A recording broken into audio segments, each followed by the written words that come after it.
उपन्यास महात्म 22वां अध्याय। इतना कहकर भगवान अंतर्ध्यान हो गए। तब देवनिधि कहने लगे कि हे महर्षि, जैसे गंगा जी में स्नान करने से मनुष्य पवित्र हो जाता है, वैसे ही भगवान की इस कथा को सुनकर मैं पवित्र हो गया। कृपा करके उस स्त्रोत्र को जिसे उस ब्राह्मण ने भगवान को प्रसन्न किया। डोमस जी कहते हैं, स्त्रोत्र को पहले गरुड़ जी ने पढ़ा, उनसे मैंने सुना। हे विप्रिय स्त्रोत्र अध्यात्म विद्या का सार, पापों का नाश करने वाला है।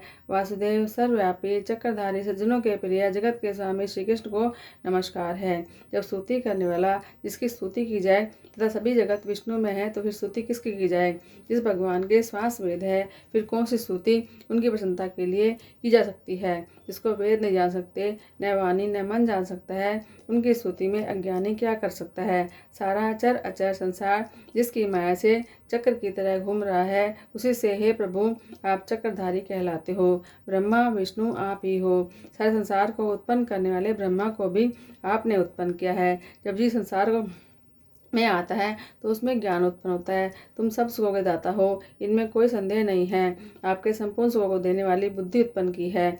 आप ही 5 कर्मेंद्रिय पंच महाभूत मन के विविध भाव हो। ब्रह्मा विष्णु रुद्र की कल्पना से आप संसार की कल्पना इस प्रकार करते हो, जैसे पिता पुत्री की। कवियों में जो रूप शोभा देता है, उन निर्गुण विष्णु भगवान को मैं नमस्कार करता हूँ। जिनमें ज्ञान रखने से श्रुतियों में कहे हुए कर्मों को लोग करते हैं, उस परम ब्रह्म को मैं नमस्कार करता हूँ। मैं उस सतरूप हरि को, जिसको योगी लोग सब प्राणियों में आत्म रूप में देखते हैं, उपासना करते हैं, जिसको अद्वैत कहते हुए गाते हैं और यज्ञ करते हैं, उस माधव भगवान को मैं नमस्कार करता हूँ।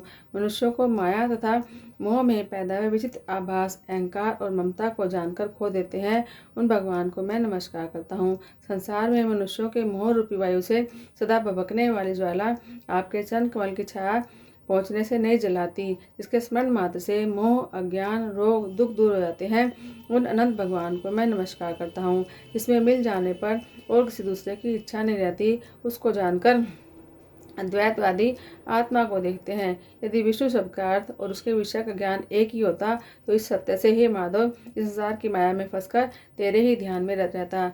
यदि वेदांत दर्शन में भगवान सारे संसार में व्याप्त हैं, तो इसी तरह से भगवान में भरी निर्विघ्न भक्ति हो, जो बीज नहीं है तो भी बिना बीज के स्वयं विद्यमान है। सो वह विष्णु भगवान रूपी रंग से हमारे बीज के टुकड़े टुकड़े को, जो सृष्टि स्थिति और लय के लिए ब्रह्मा विष्णु महेश 3 रूप धारण करते हैं और कार्य में सत रज तम इन 3 गुणों में विद्यमान है, वह भगवान मुझ पर प्रसन्न हो।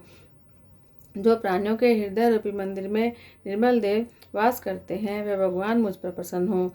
जो अविद्या रूप संसार का त्याग करता है, जगन में आप हो, आपका बनाया हुआ विश्व आनंद करता है। आपके त्याग करने पर अपवित्र हो जाता है, उसका साथ करने पर भी तुम बिना साथ के बने रहते हो। विकार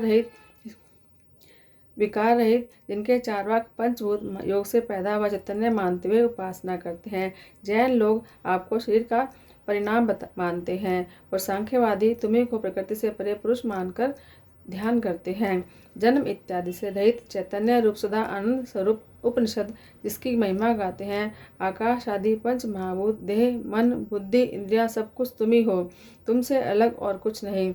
तुम इस सब प्राणियों को उत्पन्न करने वाले हो, मुझको शरण देने वाले हो। तुम अग्नि रवि इंद्र होम मंत्र क्रिया तथा फल सब तुम ही हो। कर्मों के फल देने वाले बैकुंठ में तुम्हारे सिवाय कोई नहीं है। मैं तुम्हारे शरण में हूँ। सब प्राणियों के हेतु तथा उनको शरण देने वाले तुम ही हो। जैसे युवा पुरुष की युवती में और युवती की युवा में प्रीति होती है, वैसी मेरी प्रीति तुम में हो। जो पापी भी आपको प्रणाम करता है, उसको यमदूत ऐसे नहीं दिखते हैं जैसे उल्लू सूर्य को। जैसे पाप मनुष्य को उस समय पर भी सुख देते हैं जब तक वह आपके चरण कमलों का सहारा नहीं लेता। इसको गुण जाति और धर्म को स्पर्श नहीं कर सकते और गतियाँ भी स्पर्श नहीं कर सकती, जो इंद्रियों के वशीभूत नहीं है, जिनका बड़े बड़े मुनि लोग साक्षात नहीं कर पाते, उन भगवान को मैं नमस्कार करता हूँ। जितने ज्ञान रूपी सुंदर गुण हैं, जिन्होंने सुख स्वरूप मोक्ष रूपी लक्ष्मी का आलिंगन किया, जिन्होंने आत्मस्वरूप सुख भोगा है, जिन्होंने ध्यान रूप से मृत्यु को वश में कर लिया है, ऐसे मुनियों से सेवित भगवान को मैं नमस्कार करता हूँ। जो जन्मादि से अलग हैं, जिनको काम क्रोध आदि द्वेष दुख नहीं देते, उन भगवान विष्णु को मैं नमस्कार करता हूँ, जिनके ज्ञान की गति से अविद्या रूपी मल शुद्ध हो जाता है, जिनके ज्ञान रूपी शस्त्र से संसार रूपी शत्रु का नाश हो जाता है। उन दुखों के नाश करने वाले को मैं नमस्कार करता हूँ। जिस प्रकार सब स्थावर जंगम संसार को उत्पन्न करते हैं, उसी सत्य से भगवान मुझको दर्शन दे। इस प्रकार उसकी सच्ची भक्ति को देखकर भगवान ने प्रसन्न होकर उस ब्राह्मण को दर्शन दिए और ब्राह्मण की स्तुति से प्रसन्न होकर तथा उसको वरदान देकर भगवान अंतर्ध्यान हो गए और वह ब्राह्मण कृतकृत्य होकर भगवान में लीन हो गया और शिष्यों के साथ स्तोत्र पढ़ता हुआ तपोवन में रहने लगा। जो कोई स्तोत्र को पढ़ता और सुनता है, उसकी बुद्धि पाप में नहीं लगती, न ही बुरा फल देखता है। इसके कीर्तन से मनुष्यों की बुद्धि, मन, इंद्रियां स्वस्थ होती हैं। जो भक्तिपूर्वक इसके अर्थ को विचार कर इसका जाप करता है, वह वैष्णव पद को प्राप्त होता है। इसके सदैव पढ़ने से मनवांछित कार्य सिद्ध हो जाते हैं। मनुष्य सुपुत्र पाता है, धन, पराक्रम, चिरायु प्राप्त करता है। इसके पाठ से बुद्धि, धन, यश, कीर्ति, ज्ञान, धर्म बढ़ते हैं। दुष्ग्रहों की शांति होती है। यह व्याधियों व अनिष्टों को दूर करता है, दुर्गति से तारता है। इसके पढ़ने से सिंह, व्याघ्र, चोर, भूत, देव, पिशाच, राक्षस का भय नहीं रहता। जो भगवान का पूजन करके इस स्तोत्र को पढ़ता है, वह पापों से ऐसे ही अलग रहता है जैसे जल से कमल अलग रहता है।